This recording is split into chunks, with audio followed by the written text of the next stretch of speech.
wabarakatuh. Selamat siang semuanya teman-teman kelas 507 ya.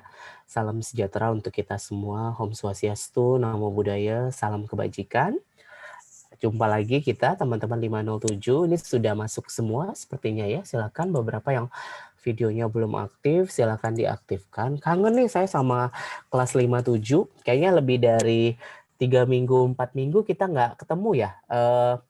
Karena ada libur akhir tahun, kemudian juga kalian webinar, jadi nggak saling ketemu gitu. Nah, hari ini saya ketemu lagi nih sama kelas 57. Mohon maaf sebelumnya, karena kemarin hari Kamis sesuai jadwal reguler, saya tidak bisa mengajar karena ada kegiatan di kementerian, jadi kita ganti pada hari ini. Mudah-mudahan semuanya sehat, semangat ya, kelas 507 yang ternyata kita udah pertemuan 13 ya. Minggu depan udah goodbye nih sama saya, pertemuan 14, UAS, terus goodbye deh kita ya, kalau nggak ketemu di mata kuliah yang lain, teman-teman. Ya udah siap kita belajar hari ini, karena saya harus memberikan kuliah tentang materi hari ini. Sebelumnya, saya ucapkan selamat, kemarin teman-teman sudah berhasil menyelenggarakan webinar. Saya mau dengar dulu nih, kira-kira apa perasaan, kemudian impresi, kemudian pesan dan kesan kalian selama menyiapkan dan juga melaksanakan webinar. Karena kayaknya kalau kelas ini beberapa insiden terjadi sepertinya di beberapa kelompok karena kan nggak saling ngelihat. Silakan coba yang mau bicara gimana nih, udah lega nggak sih gitu, atau bangga, atau ternyata kita bisa ya teamwork dari jauh dari rumah ngerjain persiapan webinar. Silakan yang ingin bicara, silakan.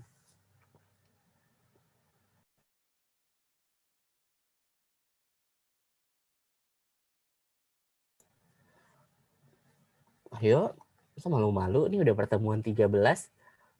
Ini Arsita mana? Arsita, Mario, Ricky, Sofi, belum kelihatan videonya. Amalia juga, Amalia udah ada. Ya, coba silakan. Ayo. Siti deh, coba Siti. Silakan Siti.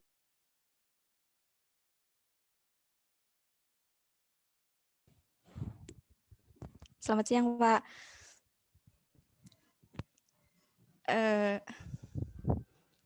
Izin menceritakan persiapan webinar. Nah, jadi kelompok kami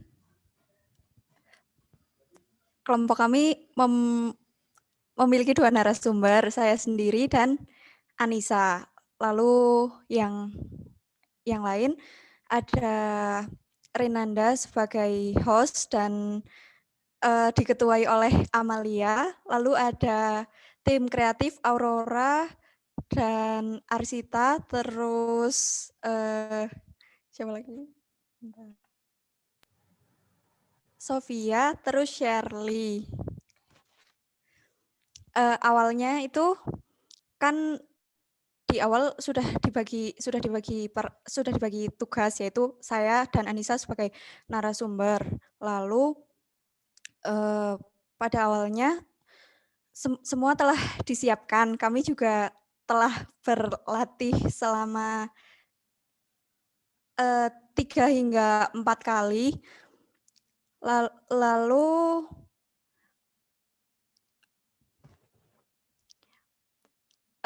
benar, Pak. Pada saat latihan itu, latihan yang kedua dan ketiga, itu semua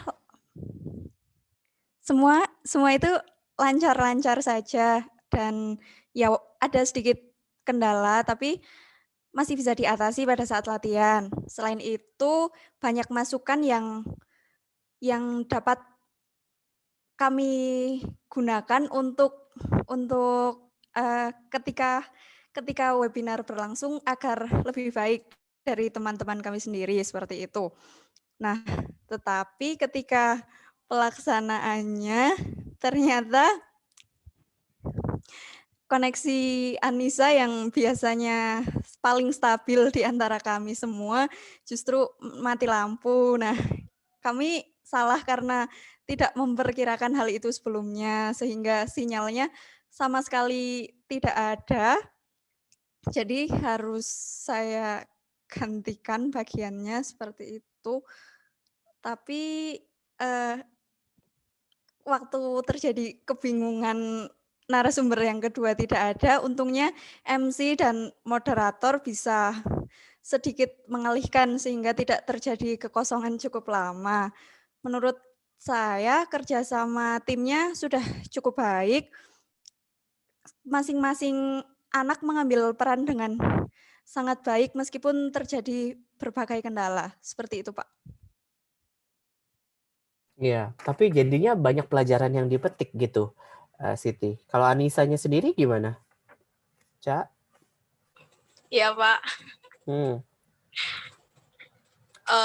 Karena insiden tersebut saya bukan terpaksa sih Pak, saya mengambil pelajaran untuk membeli provider yang lebih banyak lagi dan meminta genset kepada orang tua saya untuk mengatasi mati lampu tersebut. Sampai beli genset? Wah. Iya, karena udah nggak bisa mikir lagi gimana gitu loh Pak, solusinya. Soalnya saya juga waktu itu udah ganti provider tapi tetap aja tiba-tiba hilang di tengah acara. Itu kan sedih banget. Iya, tapi semuanya berjalan dengan lancar kan? Udah bisa di-backup sama Siti, nggak ada masalah. Jadi maksud saya, ya kalau sampai beli genset gitu ya, kan mungkin semuanya nggak bisa ya. Kalau Ica untungnya punya keluarga yang sayang sama Ica gitu ya, sampai beliin genset. Tapi di dalam teamwork ya, kita memang perlu nyiapin backup plan dan saling bantu teman-teman. Kita akhirnya pada sampai di titik gimana kita tuh ternyata nggak bisa sendirian loh, harus bareng-bareng gitu. Jadi saya sebenarnya sangat senang gitu ya kemarin bisa di kantor, bisa ditutup dengan MC, dengan moderator. Ini terjadi di kelas ini gitu ya, di mana narasumber kehilangan sama sekali sampai akhir acara gitu ya, Amalia ya, Amel ya. Benar-benar sampai akhir tuh Ica nggak bisa masuk gitu. Nah, itu menjadi sebuah kenangan dan sebuah catatan kita ya, bahwa ternyata kadangkala rencana kita tuh bisa berjalan nggak lancar, tapi yang penting saya nggak hidup sendirian. Masih tetap the show must go on. Nah, itu pelajaran yang dipetik. Begitu juga dengan dua kelompok yang lain. Saya lihat kelompoknya Faris, kelompoknya Suta gitu ya. Nah, itu semuanya sudah bisa bekerja dengan baik gitu ya. Saya rasa catatan saya sedikit-sedikit aja gitu ya, nggak terlalu banyak, dan saya rasa effort kalian dari laporan yang sudah disusun, sudah saya periksa juga, itu semua sudah menutup dari apa yang kesalahan-kesalahan ataupun kekurangan-kekurangan yang dilakukan. Jadi saya rasa saya cukup bangga dengan kalian ya, dengan apa yang sudah kalian lakukan, kalian siapkan. Ternyata kalian jadi mahasiswa STAN tuh bisa loh ngomong di depan orang, di depan mahasiswa lain, meskipun skalanya kecil dengan kelas yang lain, tapi jadikan ini sebagai bekal kalian dan stepping stone kalian ke depan. Ya, oh saya pernah loh dulu mau jadi narasumber nggak jadi gara-gara nggak punya genset gitu ya, Cak.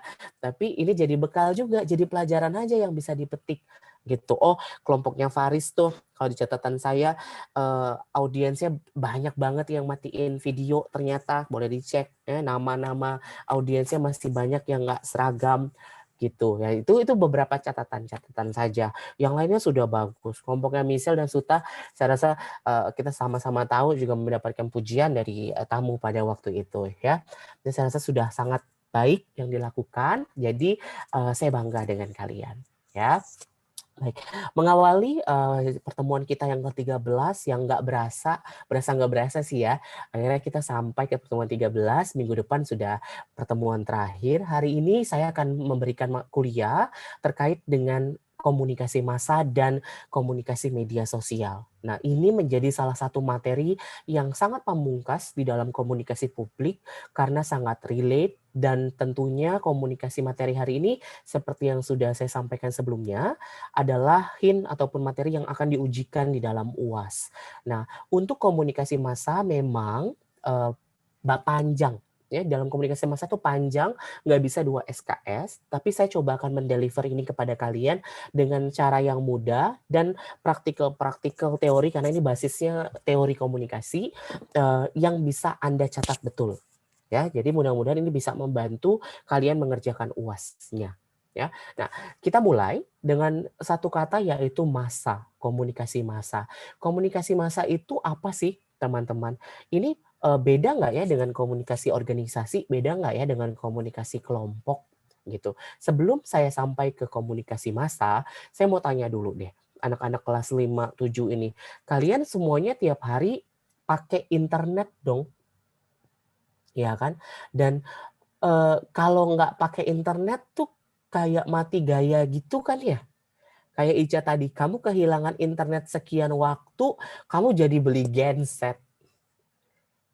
Karena kamu sangat bergantung saat ini kita terhubung, Anda bisa mendengarkan suara saya juga karena internet. Nah, pertanyaan saya mungkin sedikit dulu ya. How important internet for you? Silakan. Mungkin siapa yang mau jawab? Seberapa penting sih internet atau pernah nggak kalian ada di fase detox? Kadang-kala ada tuh asdos saya bilang, "Pak, ini tugasnya udah dikoreksi belum ya, Pak?" Kenapa memangnya? Karena mahasiswanya ada beberapa yang mau deaktif account dulu, Pak, sebelum UTS biar nggak stalking atau biar nggak terganggu konsentrasinya. Kayaknya gitu ya. Nah, silakan coba deh penting nggak sih internet dan pernah nggak kalian sampai yang coba step away from internet because some certain reasons gitu? Izin Pak, Ya, silakan Grafta. kalau menurut saya internet untuk apalagi dalam kondisi seperti saat ini itu betul-betul sangat penting. Karena saat ini kan kita serba online kan Pak. Baik itu kayak mau diskusi sama teman, perkuliahan, ataupun hal-hal yang lainnya yang bersangkutan mengenai online. Nah, jadi saya untuk pengalaman sendiri pernah sekali gara-gara mati lampu kan saya kan Kamu baru bangun ya, Grafta? gimana Pak? Enggak, ayam kamu baru bangun, seneng saya dengarnya. Ya, begitu Pak. Apa terus? Telat berkokok. Nah, jadi pernah suatu ketika di daerah saya mati lampu Pak, dan wifi saya otomatis mati juga, dan saya bingung karena ada kelas juga saat itu. Sehingga akhirnya untuk bisa mendapatkan internet, saya pergi mencari kafe yang ada gensetnya, yang ada wifi-nya juga yang kencang, supaya bisa mengikuti kelas online. Mungkin jadi itu memang sevital itu ya, sebutuh itu. Anda, teman-teman kalau bangun lihat handphone langsung nggak sih? iya. Saya iya loh. Saya Iya, bangun itu yang barang yang pertama saya cari remote AC sama handphone. Tapi handphone dulu kadang-kala. Saya cari handphone saya gitu. Iya kan? Nah, berarti penting banget ya media itu. Kita mendapatkan informasi banyak tuh dari media ya yang ada di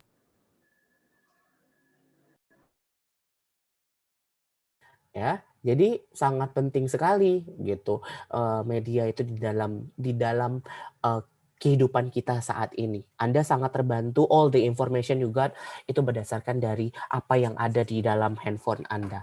Nah, mengawali pertemuan pada hari ini, saya ingin menjelaskan terlebih dahulu tentang apa yang dimaksud dengan komunikasi massa supaya Anda clear dulu. Komunikasi massa itu, teman-teman, dimensinya dua, pegangannya dua dulu. Yang pertama, ya, ini suara saya terdengar cukup jelas ya. Kalau nggak jelas nanti Anda bisa sampaikan. Yang pertama, dia harus ditujukan kepada massa atau halayak masyarakat. So tujuan dia itu spread out kepada society. Paham ya? Jadi dia harus benar-benar besar, masif. Ya bisa segmented, tapi dia besar kapasitasnya.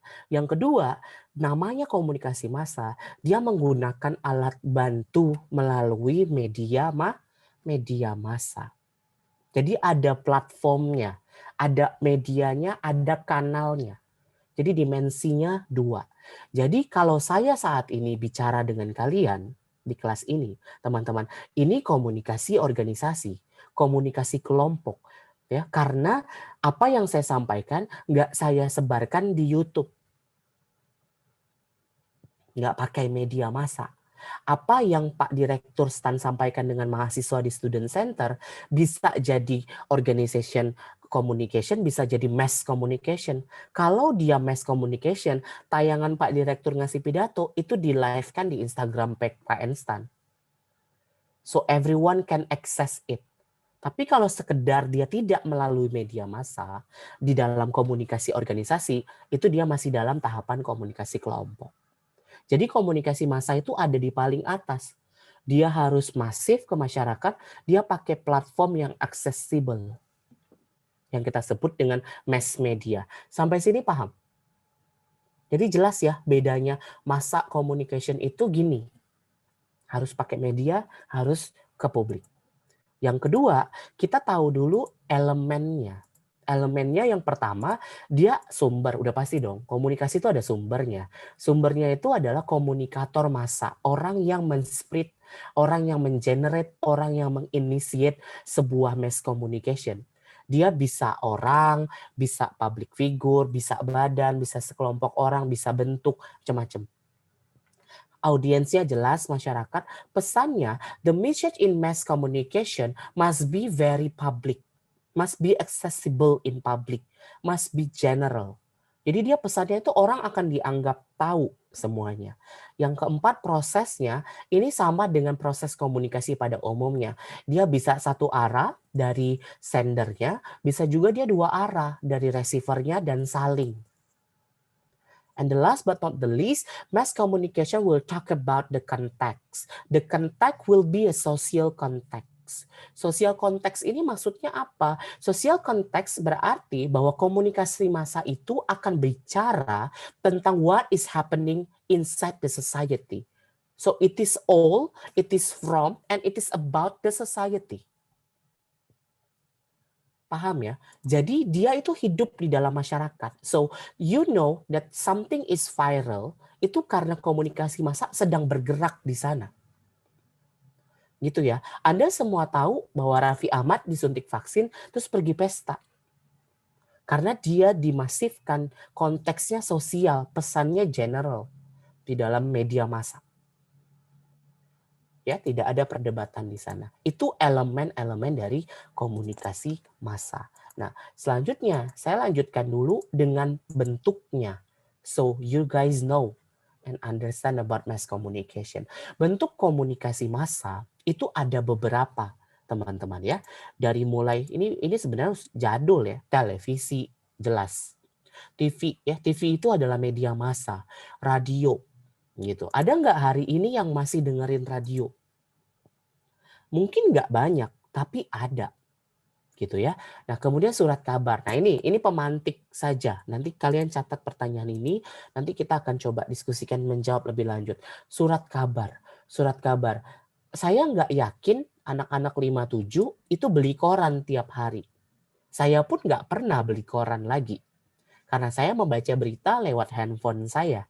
Gitu ya. Tapi hari ini ada nggak yang masih beli koran? Ada. Media Indonesia masih dibeli orang, Jakarta Post masih ada yang baca karena ada yang dibicarakan secara masif di sana. Ya, itu pemantik pertanyaan tentang koran. Kemudian yang keempat majalah. Jelas ya, majalah itu apa? Sumber informasi yang sekarang segmented. Mungkin dulu Anda baca Bobo, Anda baca tabloid Hai, tabloid Gaul, gitu ya, majalah-majalah. Tapi sekarang mungkin orang jarang baca majalah ya, karena bentuknya udah jadi e-magazine. Tapi masih ada loh orang yang baca, orang yang beli National Geographic, orang yang beli Tempo. Ya, they are still exist up to today. Ya, dan ini pemantik juga. Nah, kemudian film. Film gambar bergerak nih dimensinya besar. Ada yang film benar-benar film, ada juga bisa dia iklan, itu juga bagian dari film, bisa dia video layanan masyarakat, footage dari masyarakat, itu juga bagian dari film. So film itu artinya gambar yang bergerak. Ya, post video. Nah, kemudian 6 buku. Jelas ya, buku bagaimana misalnya Andrea Hirata itu dapat mengubah jutaan manusia terhadap pemikiran kita, terhadap insight kita hanya dengan lewat buku. Kita kenal buku itu sebagai jendela dunia. Nah, buku ini adalah salah satu alat komunikasi massa. Ketika seseorang membaca buku, dia dapat terpengaruh, dia dapat melakukan atau tidak melakukan sesuatu. Jelas ya. Nah, nomor 7 ini adalah apa yang menjadi concern kita pada siang hari ini mengenai platform kanal-kanal komunikasi massa yang didukung dengan teknologi informasi internet. Termasuk di dalamnya sosial media. Ya, jadi mulai dari YouTube, Instagram, Twitter gitu. Nah, anak-anak muda generasi-generasi sekarang tentunya ya pasti sangat aware dan sangat timely menggunakan platform berbasis internet ini sebagai pendukung informasi mereka. Apapun kita lakukan melalui media sosial. Kadangkala kita ini sekarang dunianya terbagi, teman-teman. Ya, bagaimana komunikasi massa ini bicara tentang internet, ada dunia nyata, ada accessible world yang dari media maya. Iya kan? Kita tuh kayak hidup di dua dunia nyata dan dunia maya. Ya, atau yang platform berbasis internet. It happened to us. Ya. Nah, kemudian sampai sini paham tentang komunikasi massa, bentuknya dulu dan juga definisi serta elemennya.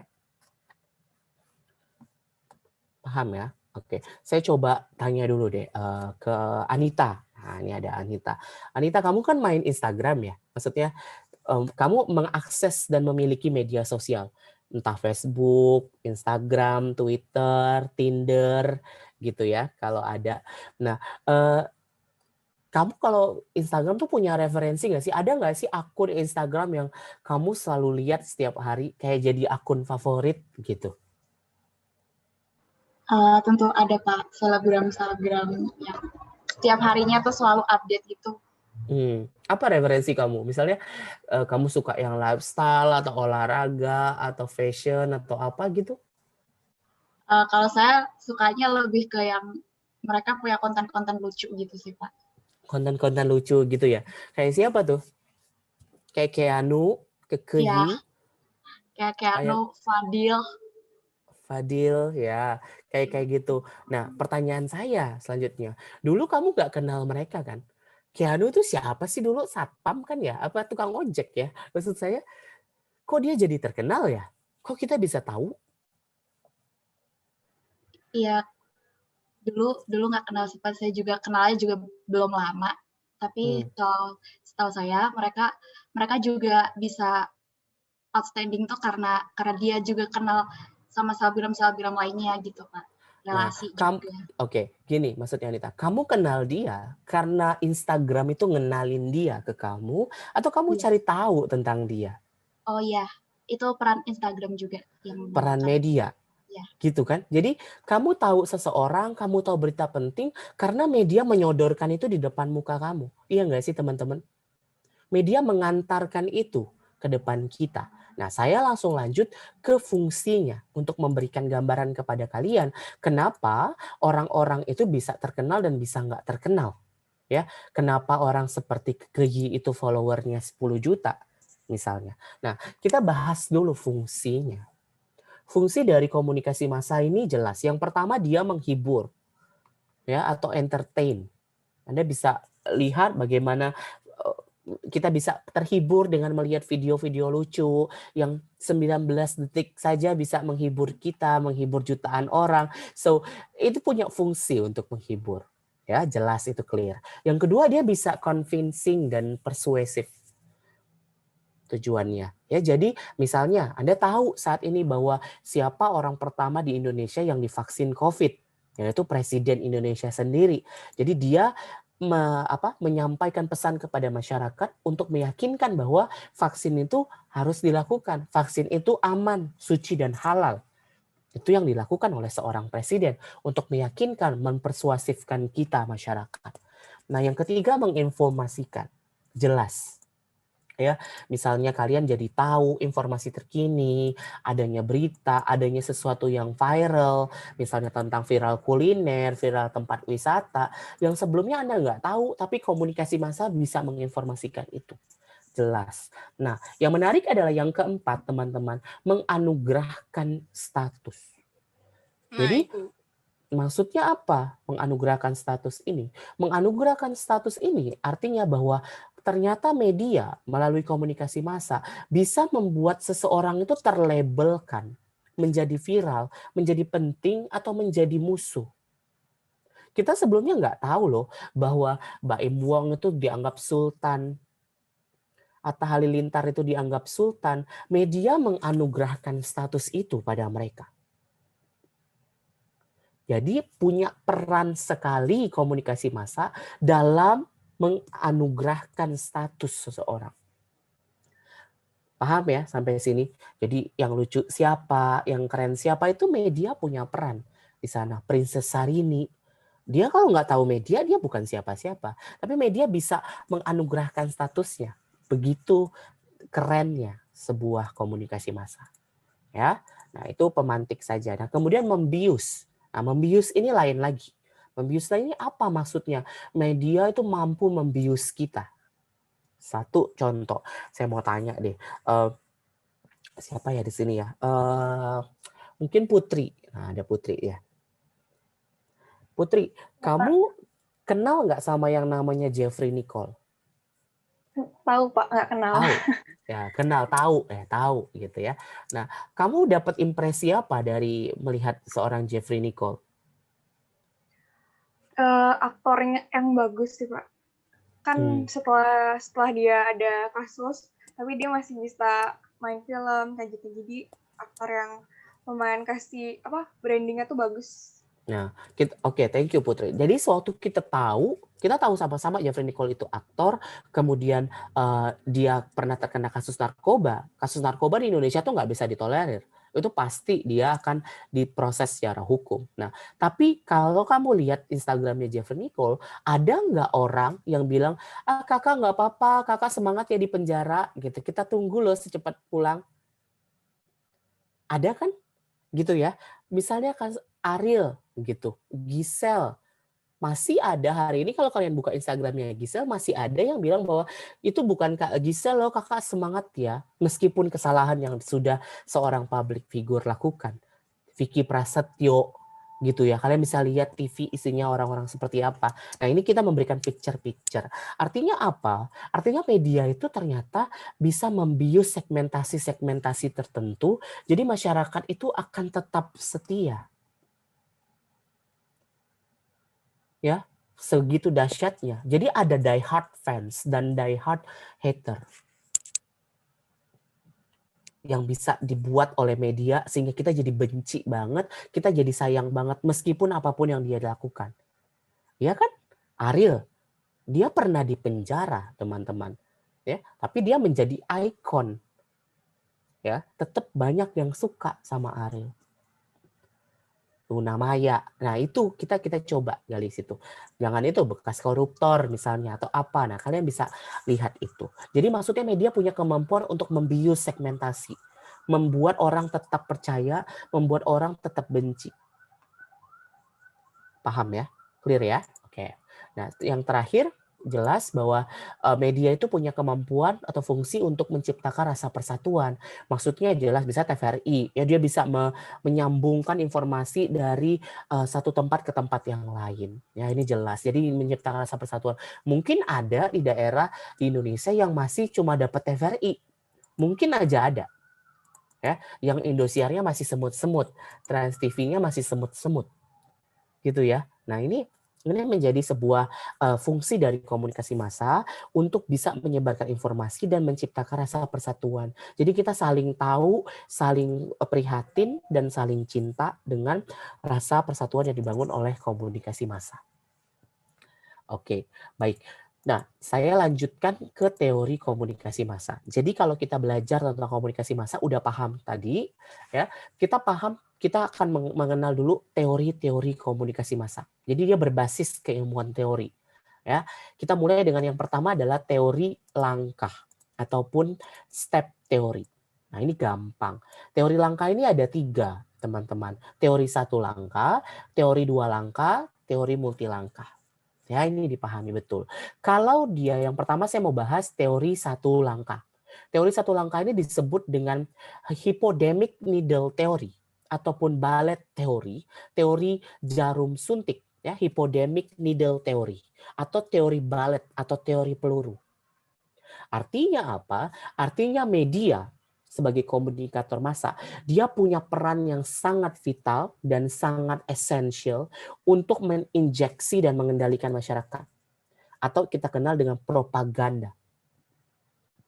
Jadi media tuh bisa mengontrol masyarakat dengan informasi.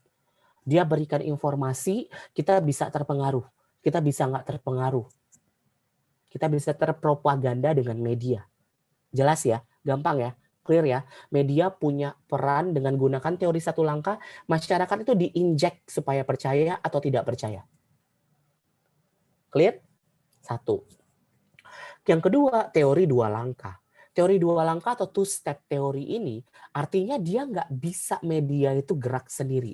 Dia pakai orang lain atau badan lain untuk menyebarkan informasi dengan komunikasi massa. Misalnya, ibu-ibu pengajian mungkin lihat video vaksin itu berbahaya, bisa membunuh, ditanamin chips, itu nggak akan percaya sama propaganda media. Tapi kalau ustadz yang ngomong, dia jadi percaya. Iya kan? Jadi dia bisa gunakan orang lain, pemuka agama, public figure, tokoh masyarakat, untuk bisa memberikan sebuah bentuk komunikasi. Jadi nggak bisa lewat satu orang, gitu ya. Contoh misalnya, Anda tahu hari ini bahwa ternyata Ridwan Kamil tuh nggak gandeng di Ruth Mana buat vaksin. Dia gandeng Ariel Noah. Presiden gandeng Raffi Ahmad. Teori berdua langkah. Pakai orang lain untuk mengkomunikasikan sesuatu. Public figure. Gampang kan teori dua langkah? Jadi harus ada, nggak bisa pure media doang, nggak bisa orang pembaca berita, baca, ayo Bapak vaksin, nggak bisa. Tapi dia pakai pembawa pengaruh. Paham ya? Untuk demo, untuk program KB dulunya itu akan program-program lah disosialisasikan sama masyarakat. Ini kita kenal dengan istilah media relation. Public relation.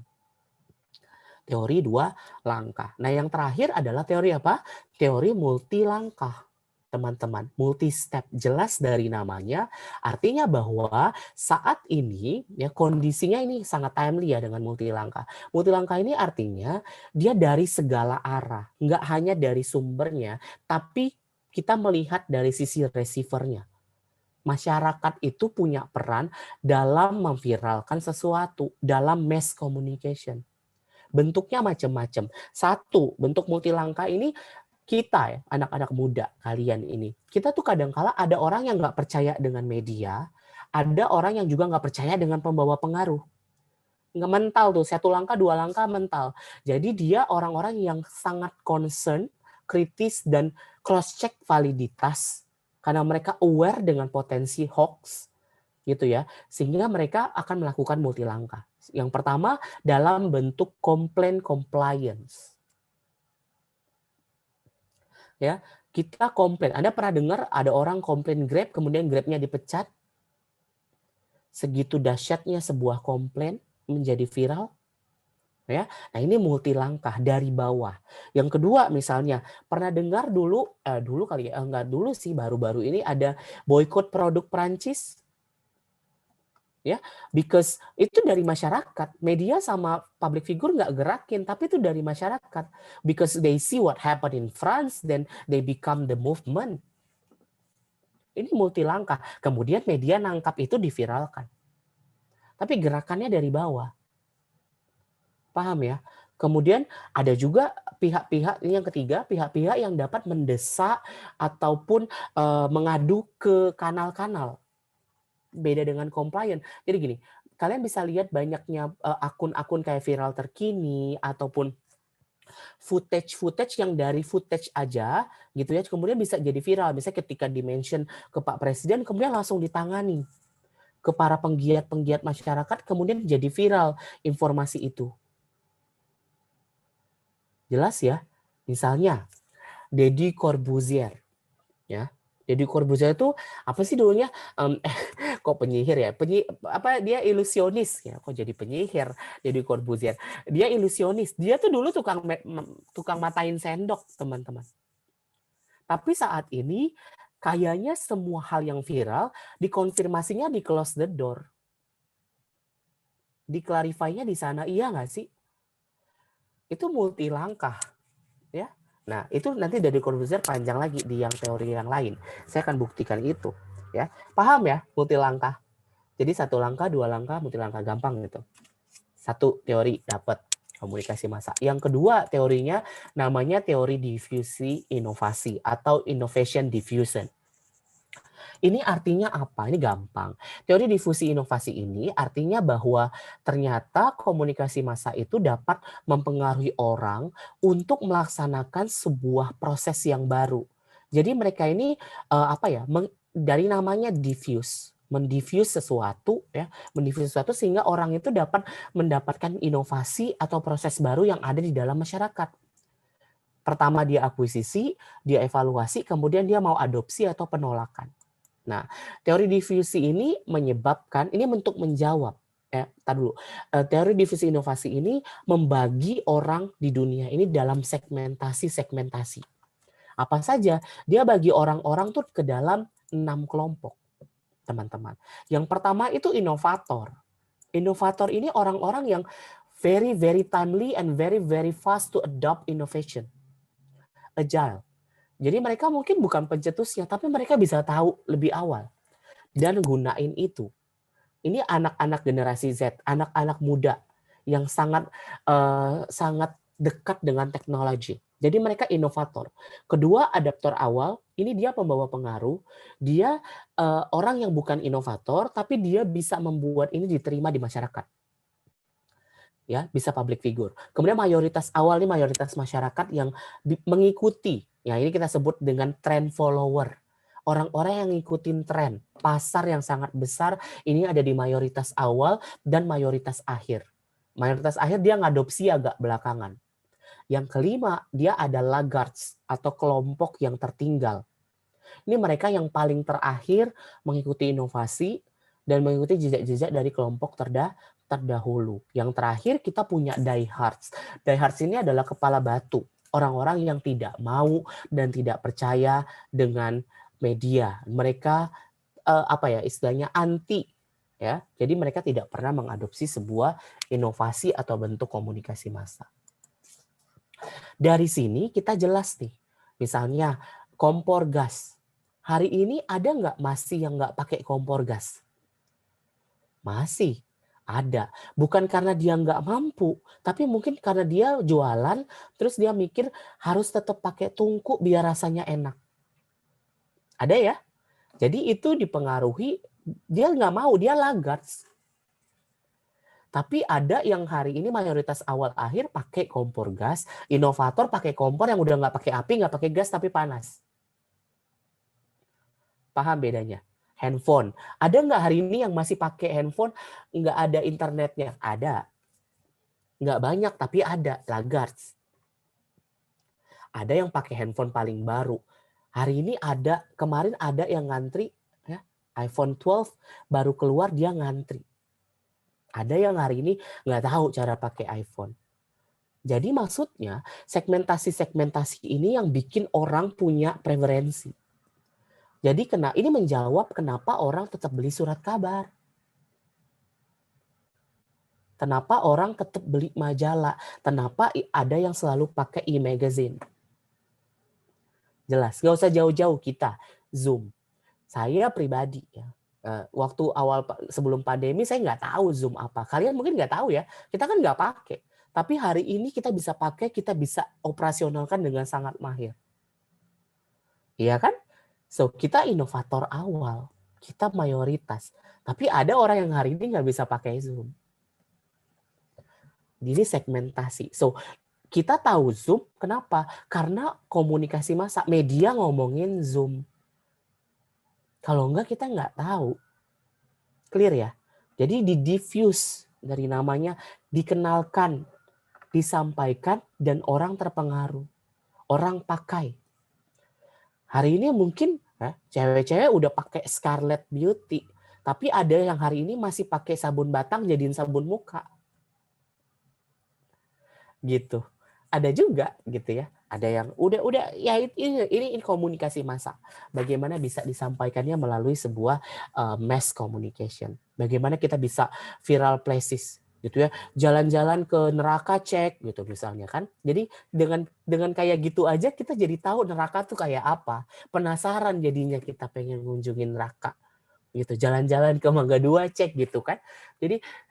Jadi maksud saya gini, next Carlos gitu kan, dia makan di mana itu jadi viral, orang jadi pengen. gitu. Next Carlos yang dulunya tinggal di kosan sekarang rumahnya 10 M. Nah itu nanti kita akan jawab kenapa ya Next Carlos bisa kaya, itu nanti. Sekarang teorinya dulu.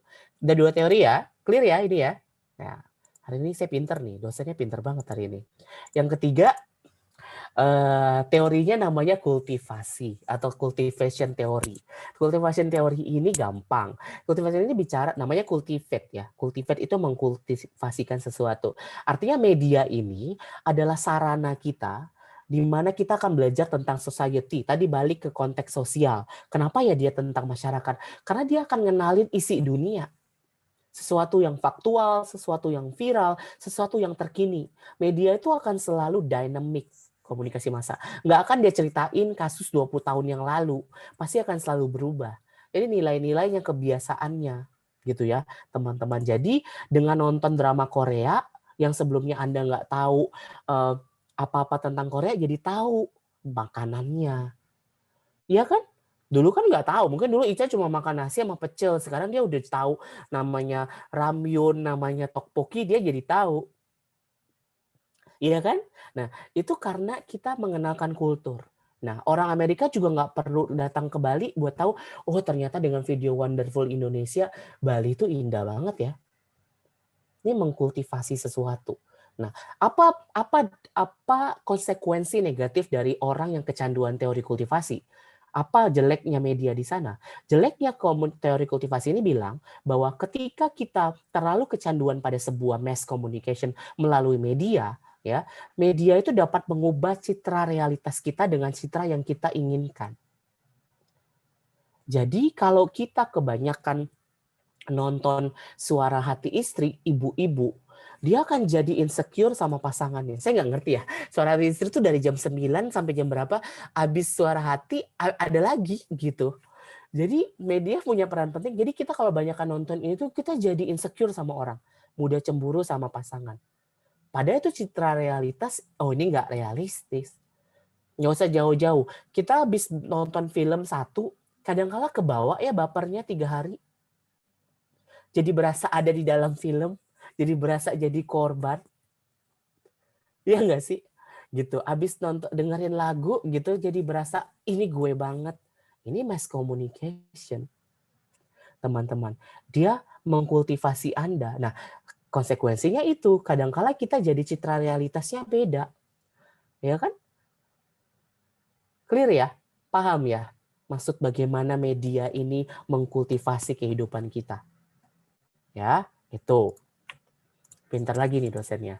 Yang keempat adalah teori pemanfaatan dan gratifikasi. Ini gampang, ini nggak usah dipersulit. Ini maksudnya apa? Ini sama kayak teori ekonomi. Jadi janjinya harus besar, ekspektasinya tinggi, apa yang diberikan harus besar, dibagi dengan upaya yang seminimal mungkin, maka kita pilih medianya.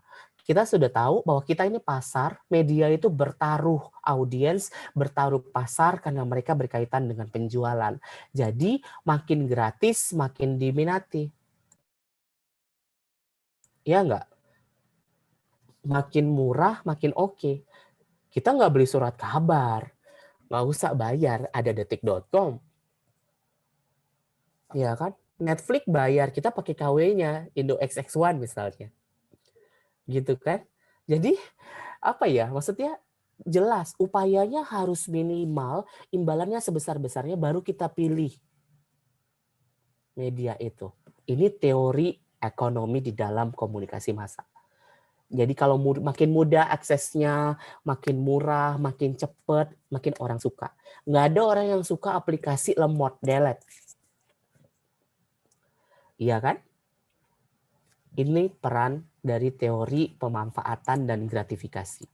Nah, teori yang terakhir, yang paling penting adalah teori penyusunan agenda ataupun teori agenda setting. Nah, ini saya akan mulai dengan satu kata. Pernah nggak sih kalian dengar ada istilah pengalihan isu? Gitu ya, media. Atau gini deh, habis berita yang satu, terus ada berita yang lain, gitu. Nah, ini pertanyaan saya gini. Misalnya, contoh, kita ambil fakta-fakta di lapangan. Kemarin, Kejaksaan Agung ya, terbakar, kemudian kasus Joko Chandra. Bayangkan sebuah kejaksaan yang begitu agung, gedungnya terbakar dalam tempo sekian waktu. Ini factual big news, it's a very big news yang kemudian dikomunikasikan oleh media, disampaikan oleh media. Nah, kemudian hari ini Anda tahu nggak kabarnya? Media masih nggak memberitakan itu. Mungkin iya, tapi nggak banyak. Tapi kita nggak tahu secara masif, apalagi. Balik ke pengalihan isu. Nah, maksud saya pertanyaan besarnya di dalam teori agenda setting, sebuah berita, ini pemantik ya, sebuah berita yang saat ini Anda lihat di Instagram Anda, saat ini Anda lihat di detik.com, it's because the news is important. Apakah beritanya ini penting bagi media, atau karena media memang milih itu supaya jadi penting? Ini pertanyaan yang sangat besar. Jadi sebenarnya kalau kita tahu sebuah berita itu karena memang penting, atau karena media bikin itu coba jadi penting? Jawabannya di teori agenda setting. Artinya, ternyata dalam teori komunikasi, media ataupun komunikasi massa itu dapat memprioritaskan atau menyeleksi suatu berita ataupun suatu informasi yang dianggap perlu atau tidak. Jadi bisa dua-duanya. Anya Geraldine jatuh dari sepeda viral. Pertanyaan saya, Anyanya yang memang sengaja jatuh atau media yang mengungkap dia supaya jadi viral karena dia public figure, atau media pikir Anya penting? Bisa dua-duanya, bisa tiga-tiganya. Ya kan? Nah, teori agenda setting ini berkonsekuensi pada adanya segelintir orang yang akan memanfaatkan momen dengan membuat konten. Ya, ini untuk menjawab kenapa Keanu jadi terkenal, kenapa Kekeyi jadi terkenal, kenapa Lesti pakai behel orang tahu. Ya kan? Saya nggak tahu ya Lesti itu siapa. Tapi follower dia 35 juta orang, teman-teman. Anda bisa ketawa, kita bisa ketawa kenapa Lesti pakai behel diributin orang, tapi follower dia yang 35 juta aware dengan Lesti pakai behel. Nah, bagi media kita sampai ya informasi itu. Bagi media itu penting atau Lestinya yang bikin itu penting? Di dalam agenda setting. So, agenda setting bisa bikin orang jadi sangat penting dan bisa jadi sangat tidak penting. Mereka juga bisa membunuh karakter seseorang. Udah nggak usah diliput, jadi nggak terkenal dong. Nggak jadi berita. Rafathar demam aja jadi penting. Teman-teman. Ya kan? Kemudian diklarifikasi, di close the door. Gitu. Ya, jadi teori itu bicara di sana. Nah, ada satu lagi isu di dalam teori agenda setting yang ingin saya tambahkan, adanya sebuah gatekeeper atau palang pintu. Jadi ini adalah segelintir orang, sekelompok orang, ataupun badan yang bertugas untuk menjaga validitas informasi itu. Anda bisa bayangkan kalau agenda setting, media jadi nggak kredibel dong, teman-teman. Suka-suka media, siapa yang bayar, siapa yang mau terkenal, dia terkenalin. Iya kan? Dia mau terkenalin misalnya Zaim, gitu, sebagai orang, gitu kan, yang paling ganteng se-Indonesia, bisa aja. Kalau mau media lakukan. Nah, terus gimana? Ini yang dikenal dengan gatekeeper, palang pintu. Mereka bertugas untuk mengevaluate dan memvalidasikan itu. Di dalam setiap media massa, ada yang kita kenal dengan editor ataupun redaktor. Jadi, oke, silakan wartawan cari berita, ada editor. Editor ini adalah orang yang perlu integritas yang sangat tinggi. Ini benar nggak nih? Udah sesuai fakta belum? Ini penting nggak saat ini? Ini current nggak? Ini breaking news bukan? Mereka juga yang punya peran bahwa ini jadi breaking news, ini jadi second news. Palang pintu. Mereka belajar di dalam media. Satu. Kedua, KPI. Badan Komisi Penyiaran Indonesia. Negara kita dan saya rasa tiap negara punya badan yang harus kontrol media. Terutama TV. KPI. Ya, jadi kita bisa mastiin apa yang disampaikan media lewat TV itu mendidik misalnya ya, ataupun dia harus faktual. Iya kan? Nah, jadi KPI misalnya dulu sekarang nggak boleh nggak pakai masker, harus pakai masker yang di TV. Kedua, misalnya udah nggak boleh lagi cross gender performance, nggak boleh laki-laki menyerupai perempuan di dalam TV. Itu diatur sama KPI. Kayak gitu. Gatekeeper-nya informasi. Jadi media kita nggak tahu lagi, nggak nangkep lagi gitu. Nah kemudian yang ketiga itu ada misalnya Kominfo. Kominfo ini jelas. Ya, Kominfo ini jelas kita melalui Kominfo pemerintah ada di sana untuk memastikan masyarakat ini terverifikasi. Kita tahu dulu apa potensi hoax, COVID. Nah, Kominfo kerja di sana, gitu ya. Atau sekarang Zaim nggak bisa lagi nikmatin video porno yang ada karena udah diblokir sama pemerintah. Walaupun Zaim bisa pakai VPN, gitu. Tapi pemerintah coba hadir di sana untuk bisa menjaga dan mengkontrol dan berperan sebagai gatekeeper informasi masyarakat. Clear ya? Itu gatekeeper. Dan tak lain tak bukan gatekeeper adalah masyarakat itu sendiri. Ini menjadi sangat penting. Kadangkala ada orang yang nggak jadi gatekeeper. Ada nggak orang yang dapat video terus percaya, terus dia kirim forward ke banyak orang. Padahal itu hoax. Misalnya grup keluarga gitu ya. Kadang-kadang di grup keluarga saya itu ada aja yang kekuatan air bisa bikin air setrum, air listrik gitu. Kekuatan listrik bisa mengobati rematik gitu.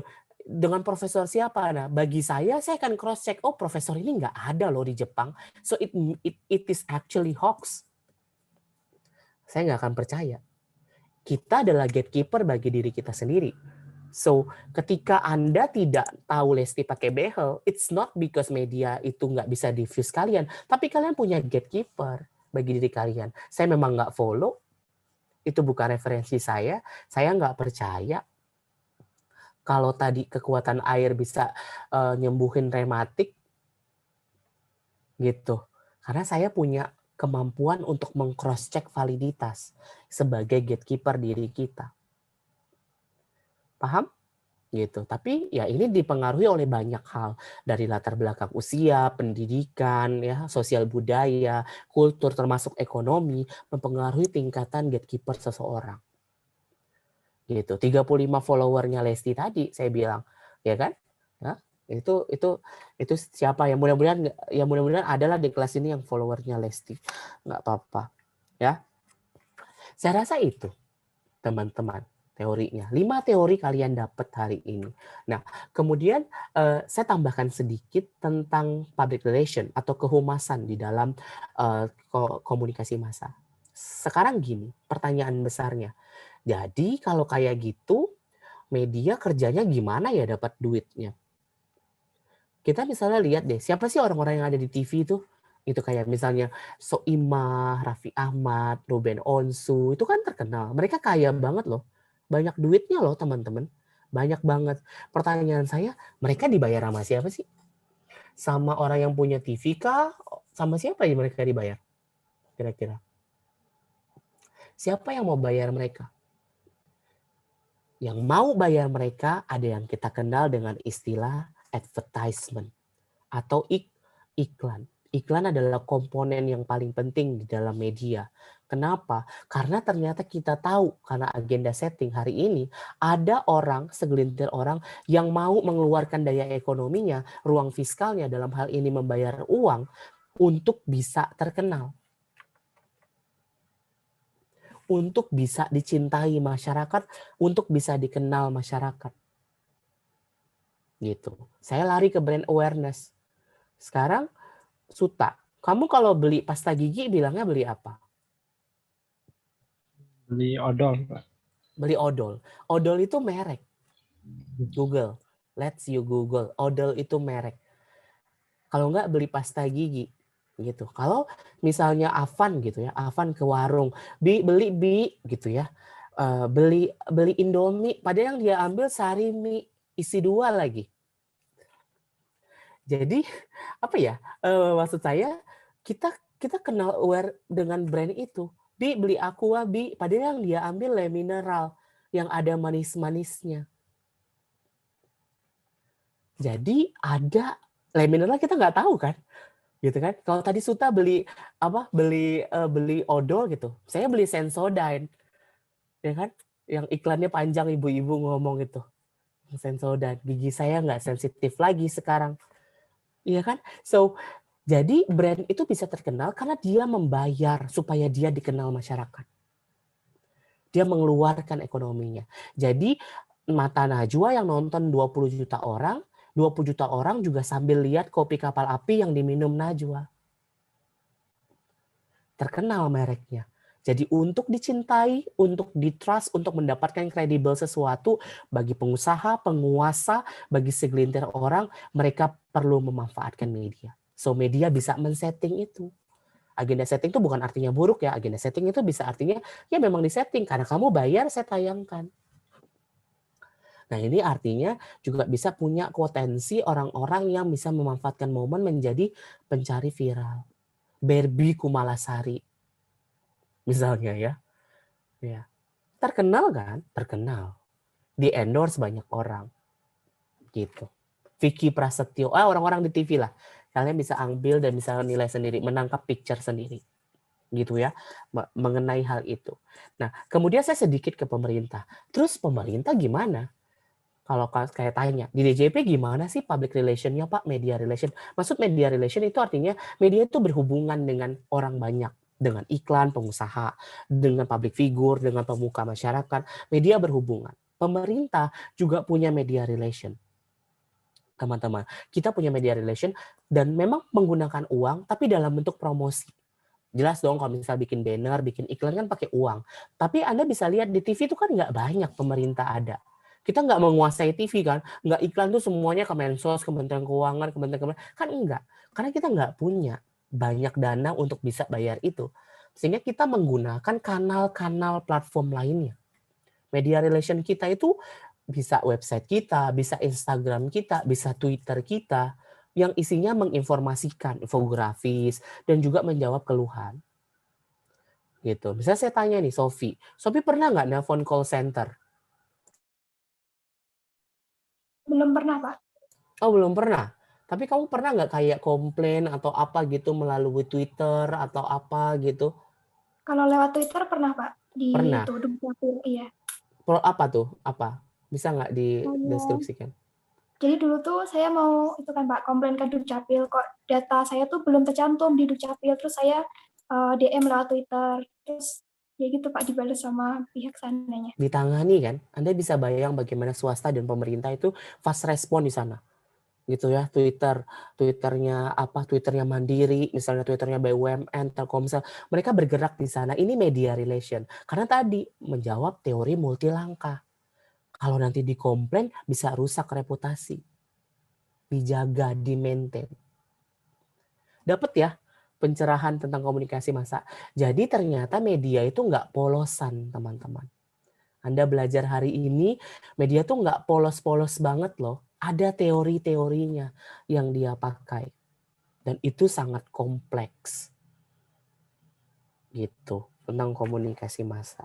Saya rasa itu ya, materi tentang komunikasi massa yang kalian esensial untuk kalian pelajari. Sebenarnya panjang kalau kita mau ngomongin komunikasi massa. Silakan kalau ada pertanyaan atau hal yang perlu kita sama-sama diskusikan, silakan.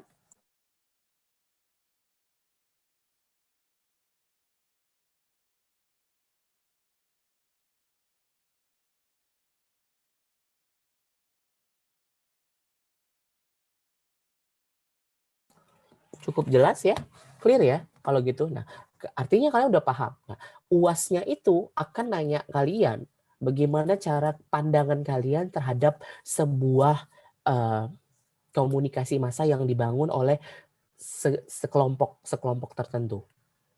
Jadi Anda akan meriset di sana. Dia udah pakai teori ini belum ya? Dia ternyata pakai multilangkah. Dia punya layanan call center nggak ya? Dia punya propaganda nggak ya? Dia pakai public figure nggak ya? DJP pernah nggak ya ngundang Reza Rahadian buat ngomongin SPT? Gitu. Jadi, tapi kuncinya, hint saya, kamu baca satu teori, baca lagi teori yang lain. Kamu baca teori multilangkah misalnya kan, tapi kamu baca teori diffusi. Ternyata orang mau dipakein apapun, dia punya segmennya. Ada yang langsung bisa kena, ada yang nggak bisa kena. Hari ini saya tanya, ada nggak, kalau misalnya Kalau DJP misalnya kalian bisa cek Instagram DJP misalnya, itu sangat update. Hari ini ngomongin apa, besok udah ada tuh infografis tentang yang berkaitan tentang itu. Misalnya tentang NKCTHI, besoknya udah ada tuh nanti kita bayar pajak hari ini. Karena kita aware, tapi sasaran itu kepada anak muda. Kepada orang yang sangat adapt dengan Instagram, aktif. Tapi ada nggak hari, kalau itu buat ke tukang beca bisa nggak? Enggak dong. Ya itu nggak bisa. Komunikasi masanya datengin tukang beca pasar. Nih Pak NPWP, kenalin. Jadi beda-beda caranya. Segmentasinya beda-beda. Nah itu kalian akan analisis di situ. Nah, mungkin pertanyaannya nggak akan ke pemerintah. Mungkin ke swasta. Gimana ya Garuda Indonesia itu sekarang? Dulunya hampir bangkrut, sekarang kredibel banget. Gitu. Misalnya detik.com. Hari ini saya bilang ya, yang tadi saya bilang ya, detik.com. Kalau detik.com ngomong atau kasih berita, kita percaya ya? Percaya dong. Saya percaya kalau saya baca detik.com. Misalnya hari ini bilang, detik.com bilang Adit dengan Rara ternyata udah tunangan. Gitu. Ya, kita bisa percaya kalau Adit sama Rara itu ternyata udah tunangan. Gitu. Karena detik.com, karena kredibelnya detik.com. Gitu. Tapi ada juga media yang kehilangan kredibilitas. Nah itu silakan kalian sudah dapat teorinya. Tadi needle teori juga. Pernah nggak sih media propaganda banget satu dan kita percaya, oh banyak banget. Gitu. Ya itu kayak tadi saya bilang Next Carlos ngomongin tentang makanan doang. Dia doang ngomong makan kita suka, datang pengen makan datang. Saya pun jadi korbannya Next Carlos gitu. Karena dia itu satu langkah. Tapi kalau dia dibayar sama KFC misalnya, jadinya 2 langkah. KFC pakai brand ambassador, pakai public relation. Paham ya? Gitu, gampang. Komunikasi massa. Tertarik? Jadi pertanyaannya Zaim, kamu mau jadi YouTuber atau jadi pegawai Kementerian Keuangan saat ini? Kamu bisa menggerakkan media massa dan orang bayar. Itu.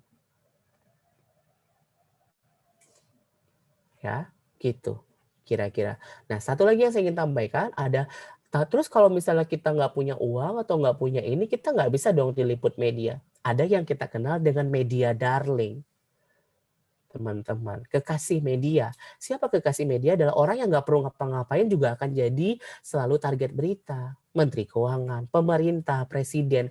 Orang tetap harus tahu tentang outlook ekonomi kita. Jadi kalau kita ngundang konferensi APBN, nggak usah ngundang media pakai uang, pasti datang. Karena media darling. Untuk menjadi media darling, panjang ceritanya. Ya, reputasi yang dibangun, kehumasan yang baik, media relation yang baik juga. Kira-kira gitu. Ada pertanyaan? Ada yang perlu diperjelas atau semuanya sudah hadir di Corbuzier Podcast ini? Juan, Avan, ya. Langsung berasa kayak, oh ternyata gitu ya jadi artis. Ternyata media tuh kayak gitu ya. Gitu. PKN Stan itu juga beberapa sering diliput di media. Ya, kita tuh menarik sebetulnya. Ya kan? Menarik juga. Gitu. Karena ada hubungannya dengan kementerian. Silakan, ada pertanyaan? Cukup jelas?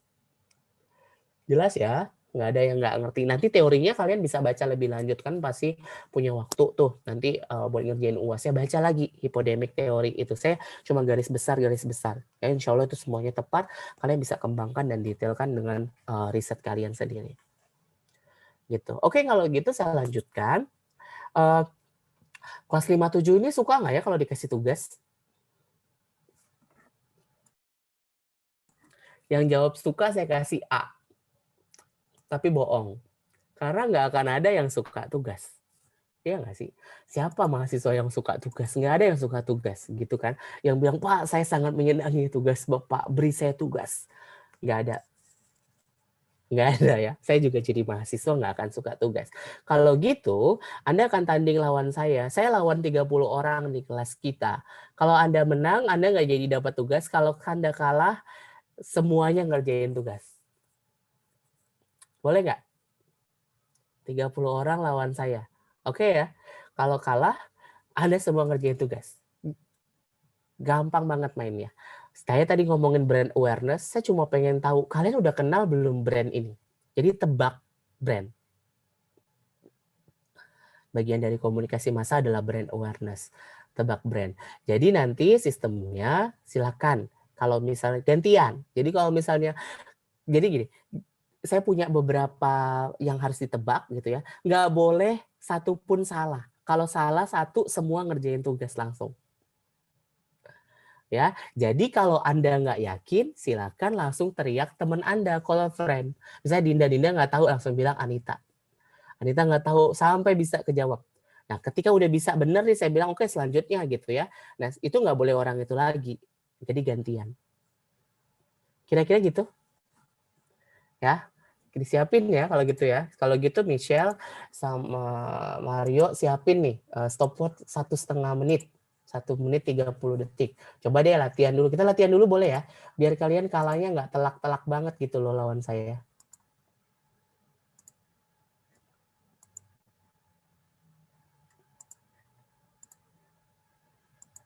Nah ini nih. Coba ini latihan dulu ya. Coba Rara. Rara ada? Ayo Rara. Ini berarti urut dari 1 gitu ya Pak? Ya boleh lah. Ini kan contoh. McD. Terus kanannya apa? Oh, McD. Terus kanannya Shirley. Maksudnya call a friend. Oh udah nggak tahu. Ya udah Shirley. Shirley. Ayo. Boleh kalau friend juga nggak Pak kalau belum Boleh, jawab? boleh. Pokoknya sampai kamu tuh kerjanya sekelas lawan saya. Kamu punya waktu harus dapat semua. Baru soal kedua aja udah nggak bisa. Dua ini apa nih? Ayo Shirley. Nggak bisa siapa? Kalau friend aja Warner Pak. Bros. Grafta ya. Ya Grafta. Terus Grafta. Warner Bros, Pak. Warner Bros. Terus ini selanjutnya. Google. Terus.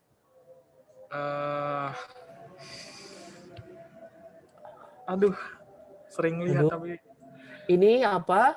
Ayo jawab bareng-bareng aja deh. Ini apa nih? Ada yang tahu? NASA, Pak. NASA. Ya ini Windows, Windows. Starbucks. Windows. Apa ini, weh? Ya pasti kalah kan kelas ini kan. Ini Adobe Flash Player ya. Ini apa? Supreme. Ya yang ini Marlboro. Bukan. Apa ya? apa? Saya juga nggak tahu ini apa aja. Nggak jelas ya. Ya. Kira-kira gitu ya. Bisa dong kalau gitu. Berarti ya aman dong. Ya 1,5 menit udah siap belum Michelle sama Mario? Nanti teriak ya kalau apa udah habis Pak gitu. Ya. Kalau kalah ya udah ngerjain tugas. Ya, udah siap ya? Kalau gitu kita mulai orang pertama. Aditya. Adit. Orang pertamanya Adit. Siap, Dit? Insya Allah, Pak. Oke, kita mulai. Kamu punya 30 teman, 29 teman. Silakan kalau nggak bisa. Ya, soal pertama. 1 menit 30 detik ya. Bang Mega. Bang Mega. Silakan selanjutnya siapa? Siapa, Dit? Siapa? Arif. Arif. Oke, Arif. Nestle, Pak. Nestle. Selanjutnya benar? Ayo cepet. Siti. Unilever, Pak. Ya, benar. Selanjutnya? Michelle. Oke, Michelle. Gampang, aduh lama banget Michelle. Toyota.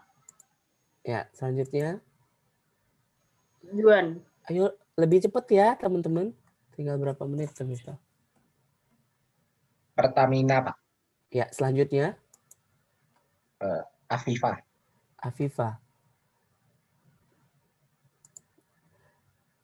Gak bisa kasih orang, jangan buang waktumu.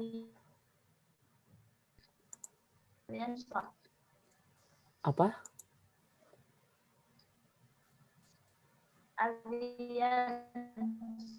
Ya, Allianz. Selanjutnya?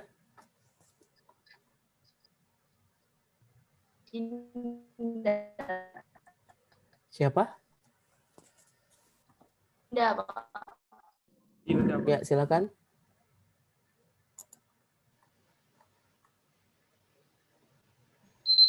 waktunya habis, Pak. Iya. Butut ya kelasnya ya. Butut banget. Baru soal ke-7. Aduh. Ya udah tambah lagi 1,5 menit lagi. Ya, lebih cepet ya. Jadi kalau udah bisa bener tuh langsung kasih ke temannya. Dan bisa bolak-balik loh. Nggak mesti orang yang udah terus nggak pernah dipanggil lagi. Tadi sampai di mana berhentinya? Iya, Pak. Linda ya. Oke, udah siap Michelle 1,5 menit lagi? Sudah, Pak. Oke. Siap ya. Linda. Careful, Pak. Ya, selanjutnya. Afan.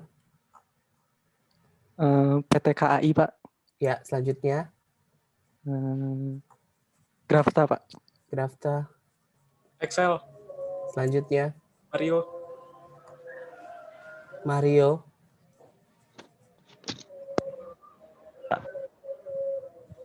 Mario belum terjawab.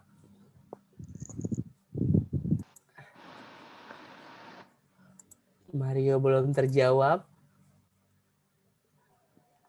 PLN, Pak. Selanjutnya. Arsita. Nggak boleh salah ya. Arsita. Nggak tahu, Pak. Ya, selanjutnya siapa? Anita, Pak. Anita. Langsung aja kalau nggak tahu langsung kasih temennya. Azhar. Azhar. Michelle. Arif. Ya ampun, ini sering ada loh di logo-logo makanan. Recycle bin, Pak. Ya, benar. Selanjutnya. Afan. Afan. Naik, Pak. Ya, Nike. Terus selanjutnya. Zaim, Pak. Habis, Pak. Oh, Pak. Ya, habis lagi kan? Aduh. Gimana nih baru pertanyaan keberapa? Kerjain tugas jadinya kan? Baru 14 pertanyaan. Aduh. 1 menit terakhir. 1 menit terakhir. Pakai orang-orang yang itu-itu aja lah. Yang udah yakin-yakin bisa. Yang lain tuh lama banget. Udah nge-mute, nge-unmute-nya aja lama tadi Mario. Baru jawab. 1 menit lagi, Michelle. Ya. Dong, kelasnya kan pasti bisa loh. Satu kelas kan ini. 30 orang cuma baru pertanyaan 14. Kita mulai. 14 tadi selesainya di mana? Di Zaim ya. Zaim aja nggak unmute aja susah. Im. Apple, Pak. Selanjutnya. Dinda.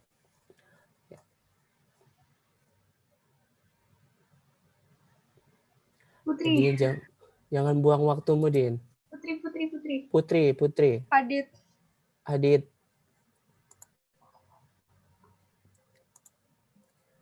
Hop, benar. Terus selanjutnya.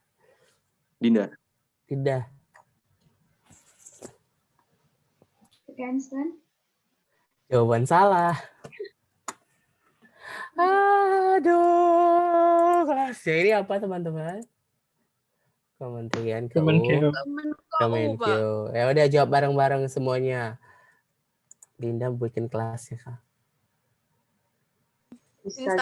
Instagram. Xiaomi. Miniso. Twitter. Mastercard. Benar. KFC. Shell. Starbucks. Burger King. Oh, udah selesai. Gampang kan? Aduh, Dinda. PK Instan logonya lain loh, Din. Jauh. Itu. Ya udah kalau gitu, keluarin kertas lembar. Udah karena tadi sebagian besar terjawab, nggak usah tugas yang susah, tugasnya gampang. Kalau gitu, nggak usah tugasnya yang mudah. Kertas lembar, please write down your name and your number absen. Karena saya tuh pertemuan 13, tapi saya belum pernah lihat tulisan kalian. Nah, hari ini saya pengen lihat nih tulisan kalian. Sebagus apa sih? Maksudnya kita latihan nulis ya, karena UASnya nulis. Silakan disiapkan dulu. Saya rasa pakai laptop semua ya ini ya. Dan pastikan mengerjakannya tetap dalam Zoom, dalam kamera hidup ya. Karena saya memastikan bahwa yang ngerjain adalah kalian, bukan nenek kalian.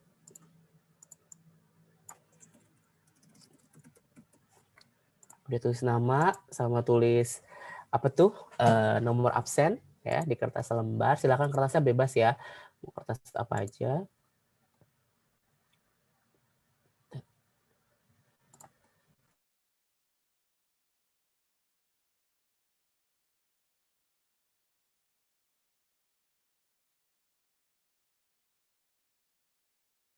Udah siap belum? Masih ada yang ngambil kertas. Nah, sudah semua ya? Yang lain belum? Arsita, Siti, Mario, yang udah semua. Saya.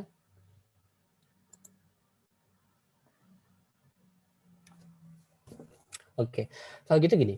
Jadi kan nanti UAS kalian akan menulis atau menganalisis. Nah, kita latihan menulis, menjawab sebuah surat pelanggan. Jadi nanti kan kita layanan ya. Jadi ada pelanggan yang komplain atau pelanggan yang minta informasi atau pelanggan yang menanyakan sesuatu, kita latihan untuk menjawabnya. Ya, teman-temannya. Jadi nanti saya akan bagikan sebuah surat pelanggan. Silakan Anda baca. Ya, jadi rumusnya gini. Rumusnya menjawab surat pelanggan itu adalah membacanya terlebih dahulu. Jadi ikro dulu, baca sampai akhir dulu, kemudian tulis yang ingin dijawab. Tulis yang ingin disolusikan, tulis yang ingin Anda bicarakan kepada pelanggan Anda. Kira-kira gitu. Ya. Pertanyaan sampai sini tentang soalnya? Gitu ya. Gampang ya. Jadi hanya menjawab sebuah surat pelanggan. Jawabannya ditulis saja di kertas, tetap di Zoom, tetap menghidupkan video, dan kemudian nanti kita akan bahas sama-sama sekitar 15 menit, tergantung waktunya. Jadi kayaknya masih ada sekitar 20 menit ya, nggak apa-apa. Nanti kita sambil jalan aja. Ya, jadi dibaca dulu saja, kemudian dicari tahu kira-kira pelanggan ini kenapa ya. Gitu. Kemudian Anda bisa jawab surat tersebut, pelanggan tersebut. Ya, ini semuanya pakai laptop ya. Jadi saya bagikannya di sini saja ya, di chat saja ya untuk filenya. Oke, sebentar.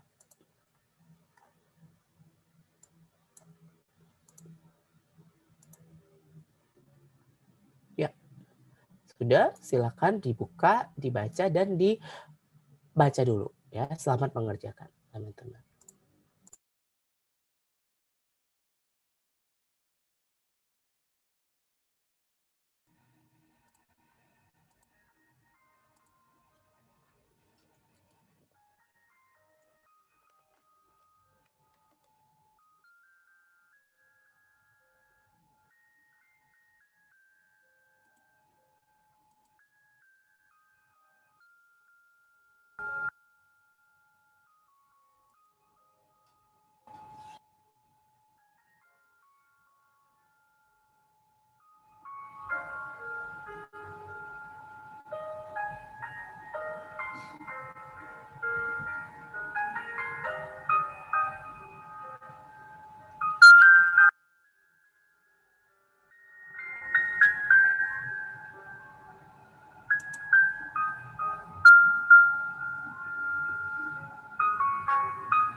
Ya, teman-teman bisa mendengarkan saya terlebih dahulu.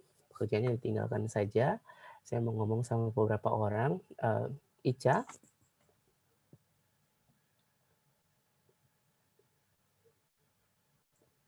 Ya, Pak. sayang sama ibumu. Sayang. Sayang. Jadi, kamu udah siap? Kamu tahu betul nggak, Ca, bahwa ini nggak lama lagi. Kalian udah tingkat akhir. Setelah ini, kamu akan bekerja. Dipanggil sama negara. Mungkin nggak di rumah lagi. Cepat atau lambat, kita akan meninggalkan rumah, meninggalkan orang tua kita. Apa perasaanmu saat ini, Ca, membaca surat itu? Sedih, Pak. Sedih. Tapi kamu tahu, kalau ibumu sangat mencintaimu, sangat menyayangimu dengan sepenuh hati. Kamu udah berbakti belum dengan orang tuamu?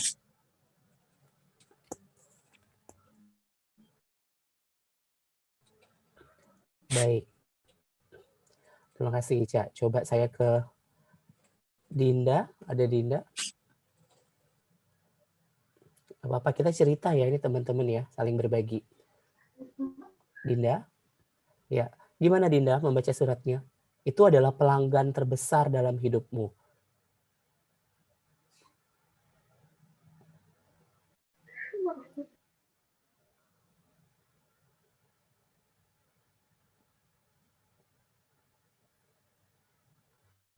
Ibu adalah pelanggan terbesar.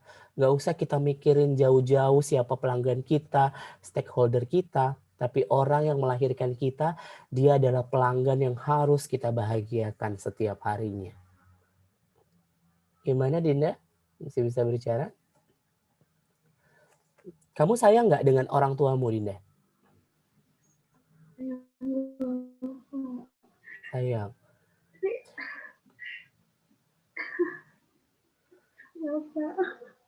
Iya, nggak apa-apa gitu. Renanda?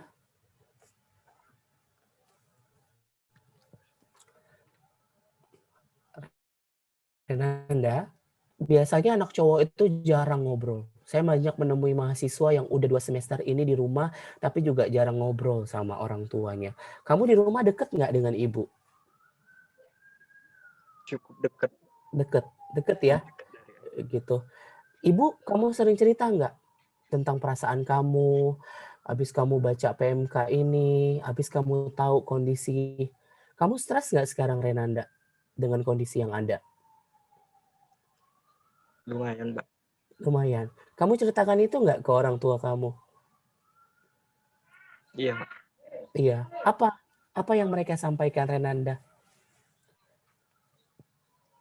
Kalau ibu sih, ibu tuh, ibu kebanyakan diam aja sih, Pak. Ibu nggak bisa nunjukin itu. Iya. Tapi dalam diamnya dia nulis surat yang begitu luar biasanya. Titip lewat saya terus minta kamu baca surat itu. Ya, tapi apapun yang dilakukan sama Renanda, kamu harus tahu bahwa kedua orang tua kamu itu sangat sayang dan tetap bangga sama kamu. Ya. Satu lagi saya mau tanya, Siti.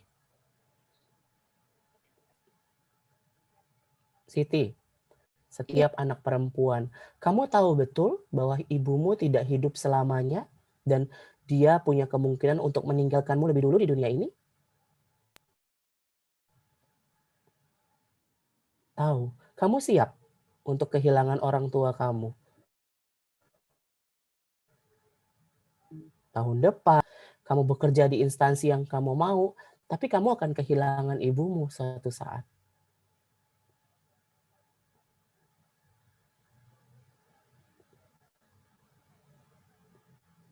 Enggak, Pak. Enggak. Kamu nggak siap kehilangan. Terus kamu hidup buat apa sekarang? Cita-cita yang kamu kerjain sekarang, kamu sedih dong sekarang jadi mahasiswa STAN. Mahasiswa tingkat akhir yang sebentar lagi lulus. Terus kamu hidup buat siapa?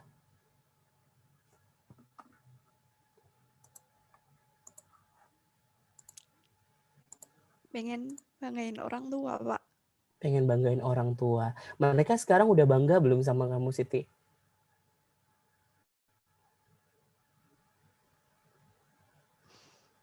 Dengan saya masuk stan saja, mereka udah bangga, Pak. Iya, sangat bangga. Kamu nggak usah jadi siapapun. Kamu nggak perlu kerja di Kementerian Keuangan buat bikin orang tua kamu bahagia. Nggak apa-apa. Ya, saya paham betul teman-teman kondisi kalian saat ini. Saya paham betul sebagai kakak kelas, sebagai senior, sebagai dosen kalian. Saya paham apa yang sedang terjadi dengan kalian, betapa badai yang sangat besar sedang terjadi. Saya titip informasi pada hari ini, teman-teman. Apapun yang terjadi di depan, ya, pupuk rasa sabarnya. Rasa sabar itu kamu pupuk dengan cintamu pada orang tuamu. Kenapa? Karena saya yakin betul dan Anda percaya betul, nggak ada orang yang lebih cinta sama kalian lebih dari orang tua kalian. Ya, apapun itu, langkah apapun ke depan, hidup itu ada aja hambatannya. Saya sejak pertama kali penempatan sekitar 10 tahun yang lalu, saya tidak pernah satu kota lagi dengan orang tua saya. Jadi rindu itu teramat besar. Apa yang bisa saya lakukan? Hal-hal yang terjadi di luar keinginan saya selalu berprinsip dan saya lakukan rindu itu dengan cara bakti saya kepada orang tua yang bisa saya lakukan saat ini. Selagi masih ada waktu, selagi masih ada kesempatan. Kalian nggak tahu kapan kalian bisa. Kalau kalian hanya berpikir berencana membahagiakan orang tua kalian, kita nggak pernah tahu momen itu pernah ada atau enggak nanti. Sempat nggak ya saya bahagiain orang tua. Tapi yang ingin saya sampaikan, apapun itu, sebesar apapun yang kalian banggakan, sebesar apapun yang kalian usahakan, sebenarnya tidak akan melebihi apa yang mereka sudah berikan. Ya, yang penting sekarang kalian pupuk rasa sabar, pupuk rasa sedih, pupuk rasa hal yang tidak menyenangkan itu dengan mencintai keluarga kalian. So, apapun yang kalian lakukan, I do it for my parents, I do it for my mom. Ya, lakukan itu untuk orang tua kalian. Saya ingin sampaikan, kita ini hidup, teman-teman, kadangkala untuk berkorban bagi orang lain. Tapi saya rasa orang tua adalah orang yang paling worth dan paling pantas kalian korbankan hidup kalian. Ada orang yang menyesal, kenapa ya gue nggak ngambil sarjana aja, padahal saya diterima di sana. Kenapa ya saya yang ini, kenapa ya saya ini, kalian nggak usah pikirkan itu lagi. Ya, yang nanti kejadian apapun itu, saya berani jamin orang tua kalian bangga sama kalian, seneng sama kalian. Hal yang terjadi, hal-hal yang nggak suka kalian hadapi, coba lakukan itu untuk orang tua kalian. Berkorbanlah selagi sempat. Ya, Adit? Iya, Pak. Kamu udah siap kehilangan ibu? Enggak. Belum siap. Kalau nanti kamu kerjanya di luar kota, ibu sendirian kan saat ini? Mohon maaf. Iya, Pak. Iya. Apa yang bisa kamu sampaikan? Apa keinginan kamu seperti apa? Cerita aja ke saya. Kamu tuh pengen apa sih? Hidup ngejar nilai A, lulus dari STAN. Sebenarnya tujuan kamu tuh apa? Bikin bangga orang tua sih, Pak. Bangga orang tua. Ya. Terus, kebanggaan itu, kerja kan jauh dari orang tua.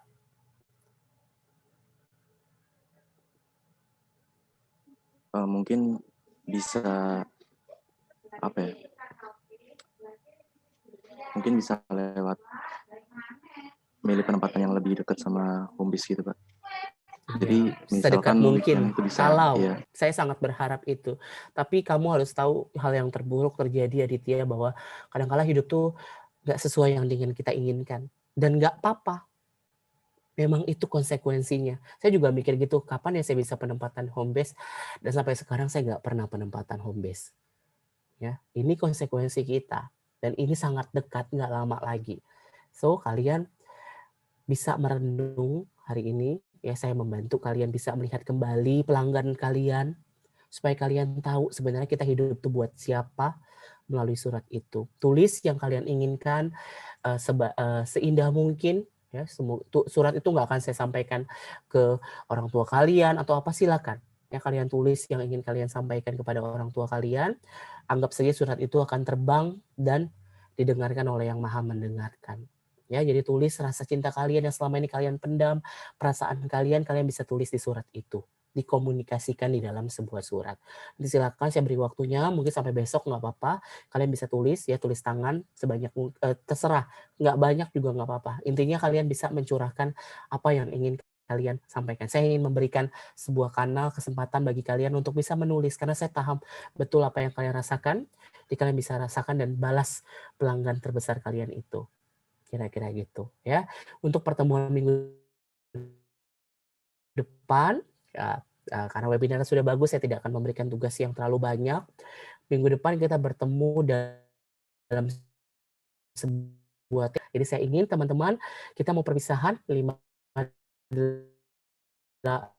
pesta kostum. Jadi pakai apa aja yang kalian inginkan, yang kalian inginlah pertemuan terakhir. Kita akan temanya, hintnya adalah kita akan pergi ke konser sama-sama di minggu depan. Kita akan senang-senang sama-sama di minggu depan di pertemuan terakhir. Jadi silakan pakai kostum apa saja yang kita sama-sama dari rumah gitu ya. Farewell, perpisahan sama kelas 57, kelas terakhir di semester ini. Itu saja saya rasa teman-teman. Yang paling penting yang ingin saya sampaikan adalah hari ini kalian tahu kalian hidup buat siapa dan cintai dirimu. Ya, nggak boleh reject diri kamu, nggak boleh nyesel, nggak boleh lagi nganggap kenapa ini terjadi, kenapa seperti ini. Try to hargai diri kamu, sayang sama diri kamu sendiri. Ya, karena kita selalu punya tujuan ketika kita hidup adalah untuk berbakti kepada Tuhan dan kepada orang-orang yang sayang sama kita. Ya, itu saja saya titip pesan itu kepada adik-adik saya yang saya sayangi dan saya banggakan ini. Semoga kiranya kita semua diberikan keselamatan dan dapat berbahagia dengan orang-orang yang kita sayangi. Saya akhiri pertemuan hari ini, teman-temannya. Kita ketemu di pesta farewell minggu depan. Sampai jumpa. Saya akhiri semuanya. Assalamualaikum warahmatullahi wabarakatuh. Waalaikumsalam warahmatullahi wabarakatuh. Terima kasih, Pak. Terima kasih, Pak. Selamat siang ya semuanya. Ya, mau lanjut nangis silakan nangis, lanjutkan ya.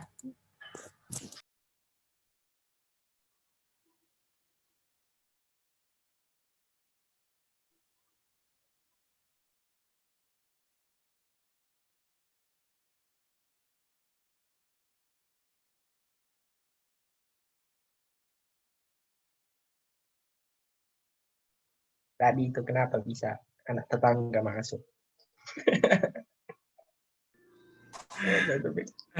Apa sekali loh.